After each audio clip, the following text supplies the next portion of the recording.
Dennis Rodman, un basquetbolista bastante polémico, apodado El Gusano por su forma tan peculiar de jugar al baloncesto, cuenta con tantos detractores como admiradores, envuelto en mil y un escándalos que dejaron a la prensa más de una vez con la boca abierta, desde su irreverencia dentro de la NBA hasta sus relaciones amorosas subidas de tono. Aquí se presenta el relato de 10 minutos de la vida polémica de Rodman. Disfrutemos de un chico malo que fue grande en el baloncesto. Un poco de su procedencia. Nació el 13 de mayo de 1961 en Trenton, New Jersey. Su madre, Shirley Rodman, nunca tuvo reparo en reconocer su predilección por sus dos hijas, Debra y Kim, lo cual siempre representó un duro golpe a la autoestima de Dennis, quien sentía mucho apego por su madre. Vivió y creció en un entorno donde prevalecía la violencia de los suburbios, aunado a una desbalanceada crianza entre mujeres. Todo esto tuvo un gran impacto en su introvertida personalidad y en sus relaciones con los demás. Esta tendencia incluso hizo sospechar a Shirley, su madre, de que era homosexual, haciéndoselo saber en airadas reprimendas, ya que se mostraba especialmente tímido con las mujeres. Probablemente el hecho de crecer en el seno de una familia desestructurada, 75% femenina y cuya referencia paterna era la de un prolijo semental extremadamente macho que lo abandonó a los 3 años, demostró que de una u otra forma esa vida le pasaría factura emocional durante su vida. Mientras sus hermanas eran exitosas en el baloncesto y bendecidas por Shirley Rodman, Dennis era objeto de fuerte rechazo. A sus 16 años, solo medía 1.75 y tenía un cuerpo bastante enclenque. Fracasaba por sus limitaciones físicas y con pocas posibilidades de entrar en el básquet y fútbol americano, la gloria para los adolescentes afroamericanos. Frustrado, decidió buscar empleo, llegando a trabajar como conserje nocturno en el Aeropuerto Internacional de Dallas, donde tendría su primer altercado con la ley al ser arrestado por robar unos relojes en una de las tiendas del aeropuerto. Dentro del perfil justiciero y generoso de la personalidad de Dennis, los relojes eran para regalárselos a unos amigos. Fue arrestado y obligado a recuperarlos y devolverlos para que fueran retirados los cargos. Su accidentada vida ya repercutía por entonces bastante en su comportamiento, dando pequeños indicios de lo que sería la película de su vida. Es crucial recalcar que fue abandonado por su padre, Philander Rodman, a temprana edad. Dennis se crió en un suburbio de Dallas llamado Oak Cliff, considerado una de las zonas más peligrosas por entonces. Su papá, expiloto de combate y veterano de Vietnam, abandonó a su familia para radicarse en Manila, donde ha reconocido tener unos 28 hijos, aunque el propio Rodman asegura tener aproximadamente unos 40 hermanos. Entrando a sus 17 años, dio un sorpresivo estirón de 27 centímetros, convirtiéndose en un atlético basquetbolista de un físico prometedor. Sin embargo, sus malas calificaciones, producto de su escasa motivación por los estudios, sumado a las carencias afectivas y sus dificultades para mantener la disciplina, acabaron con su fugaz luna de miel universitaria que apenas duró un semestre. Regresó a su casa, que por aquel entonces ya era la calle, pues su madre lo había botado hace tiempo. Con 22 años, Dennis lavaba coches en un concesionario de Oldsmobile y dormía en las aceras con sus amigos.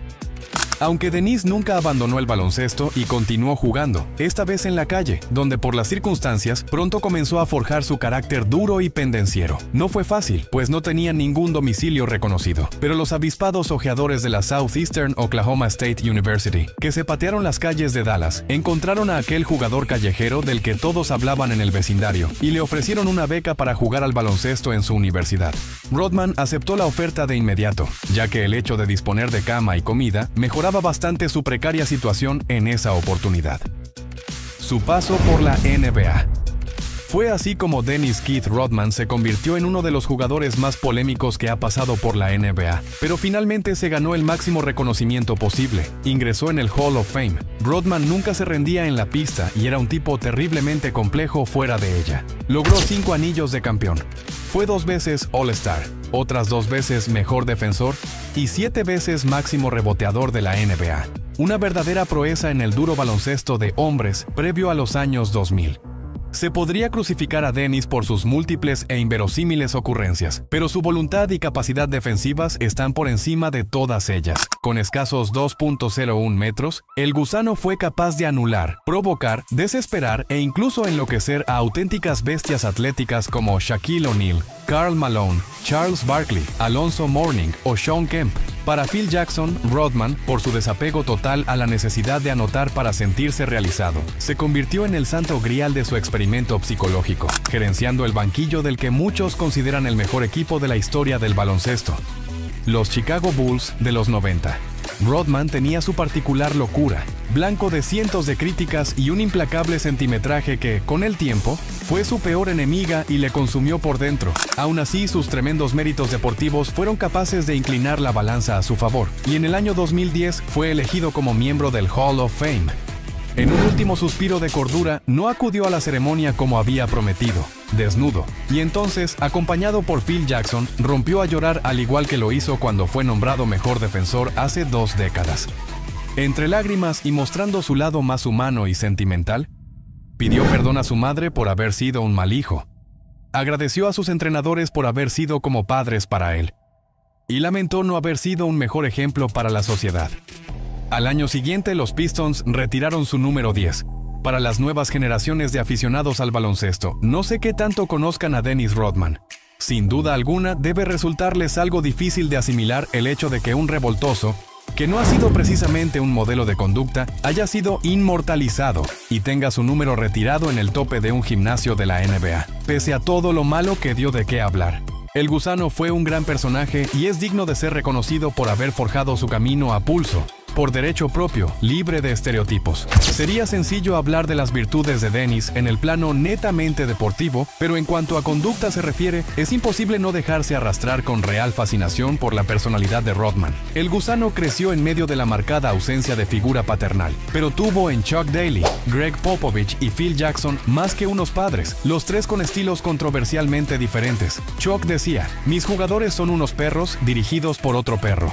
Phil evocaba la dimensión espiritual del baloncesto. Y Greg Popovich es un desenfadado que no tiene pelos en la lengua para vacilarse a la prensa y retar a todo el mundo, descansando a sus estrellas en juegos donde se disputan récords o de gran importancia para muchos. Para Greg, todos son un partido más. Sin embargo, hubo un mentor que endureció sobremanera el carácter del tímido e introvertido Dennis, el auténtico bad boy por excelencia, Bill Laimbeer. Siendo Bill hijo de un adinerado presidente de una empresa de venta de diamantes, aseguraba que jugaba únicamente por placer, pues no necesitaba el dinero. Esta circunstancia respaldaba poderosamente la personalidad insensible, agresiva y provocadora que le caracterizaba, pues realmente tenía poco que perder.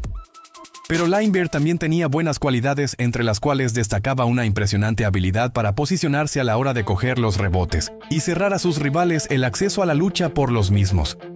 Rodman supo combinar su atlético físico con las enseñanzas de Laimbeer y se convirtió en un auténtico monstruo reboteador, así como un defensor e intimidador imperturbable. La principal aportación de Rodman al equipo consistía en anular a sus rivales, ya fueran grandes o pequeños. Rodman reinventó una versión personalizada de la dureza de los Pistons y la elevó a la enésima potencia.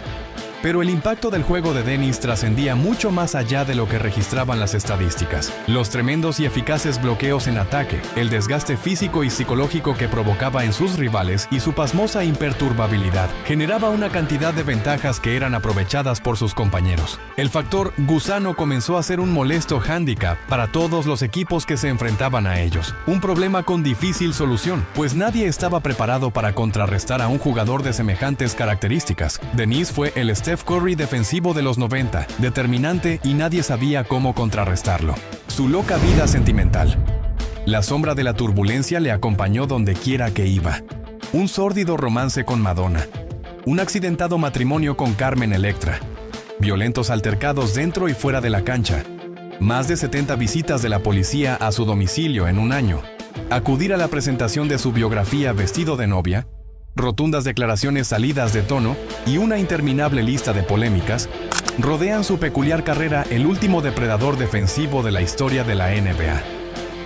Su matrimonio fallido con Carmen Electra tuvo su primera crisis a los pocos días, cuando ella le pilló con 2 mujeres en la cama y se vengó acostándose con el marido de Pamela Anderson, compañera en Los Vigilantes de la Playa, Tommy Lee. Y duró algo menos de un año entre escándalos constantes. A mediados de noviembre de 2010, el popular Gusano llamó a una emisora de radio de Miami para que hablar sobre la crisis de los Heat de LeBron, su obsesión por el chico bueno de la NBA y a los pocos segundos la entrevista deportiva promovida por él mismo se convirtió en la retransmisión radiofónica en directo de una experiencia sexual que estaba teniendo en esos mismos instantes. Rodman en su recta final. En la recta final de su carrera, Rodman se subió a un ring con Hulk Hogan y participó en una película de Jean-Claude Van Damme. Tenía que financiarse un alocado ritmo de vida en el que nunca faltaban los excesos y el alcohol. Años después de su retirada, en 2014, volvió a ser el centro de los focos con un polémico viaje a Corea del Norte junto al dictador Kim Jong-un, como parte de una estrategia para reflotar una cuenta corriente que estaba ya en las últimas. Para finalizar, Rodman dijo esto en una entrevista: teñirme el pelo, vestirme con ropa de mujer, todo me salió de forma natural. Probablemente fui el único jugador en la historia del deporte que construyó una imagen por sí mismo. Todo era crudo y natural. Sin Nike, sin Adidas, sin Converse. Habría sido muy aceptado ahora. No sería tan extravagante ahora como lo era entonces. Sería uno de muchos, así que me gusta haber sido una especie de pionero. Es un jugador un tanto diferente e interesante, pero dinos tú qué piensas al respecto. No olvides darle like, comentar y suscribirte. Nos vemos la próxima.